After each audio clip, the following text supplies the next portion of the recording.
दीदी जो आपन जो भिन्नक्षम छुआर जो राशन कार्ड एत पर्यटन है ना एत पर्यटन आप कहा कही ना कि छुआ विषय समस्त कही गरीब कथा किए शुणुची हाँ कहते कहीं शुणुना पंचायत ऑफिस जाइछंती हाँ जाइए किंतु आज पर्यटन है ना केते वर्ष छुआर है आपनकर 17 वर्ष हो गलानी 17 वर्ष होलानी देखंतु आज आम आसचु बड़ेढे पंचायत रायपुर गाँव रे दीदी आप ना कौन कहते गीताराणी पात्र घर को आम आसचु तांकर गोटे दुख थिला से मते जनइले जे तांकर पुओ जे अछंती पुओ को नाड कोन कार्तिकेश्वर पात्र ये जन्मरु पूरा संपूर्ण भाव में भिन्नक्षम जे कि पूरा मानसिक रोगी जने कथबार्ता मते हेई पारनाती हाउडा पिले छुआटा एवं बात मते बाहर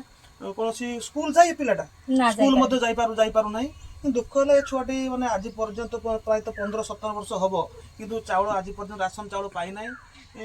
दीदी यही जो छुआ चाउल पाई ना बोली आप पंचायत प्रशासन जाइए समस्त को माने अभियोग करते किंतु दुखर विषय है जे ए माँ ताकर छुआर जो गोटे राशन कार्ड पाई पंचायत प्रशासन निवेदन कर ब्लॉक भी जाइछंती किंतु हे तो यहाँ को स्वरटा आज पर्यंत प्रशासन निकट में पहुंची पारि ना जहाँ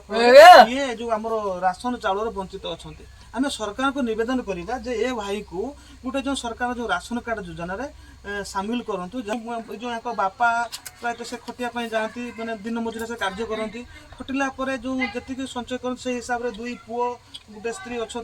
लोक भाग नगिकी से मैंने चाष करती तेणु ये परिवार केमती गोटे खाद्यर अभाव रही से व्यवस्था जो प्रशासन कले प्रत्येक परिवार टी उपकृत से हो पारे मुझे गोटे कथा कह देखते ये परिवार जो स्थितिटा बर्तमान देखी मो साथी कह टे परिवार स्थिति टी आप देखी नियंतु कि भाव में मैंने गोटे से मटी घर आज पर्यटन अच्छी सरकार को विभिन्न प्रकार अंत्योदय गृह योजना अच्छी एवं प्रधानमंत्री आवास योजना अच्छी किंतु से योजनाटा आज पर्यंत ए परिवार ये जो भाई एवं ये जो भौणी को परिवार को आज पर्यंत पहुंची पारे नहीं तेणु सरकार को निवेदन करवा किंतु ये परिवार को गोटे आवास योजना घरटे मिलू छुआपाई गोटे स्वतंत्र राशन कार्ड व्यवस्था करा जाऊ जहाँ फल परिवार टी उपकृत हो पारे रोचे धन्यवाद।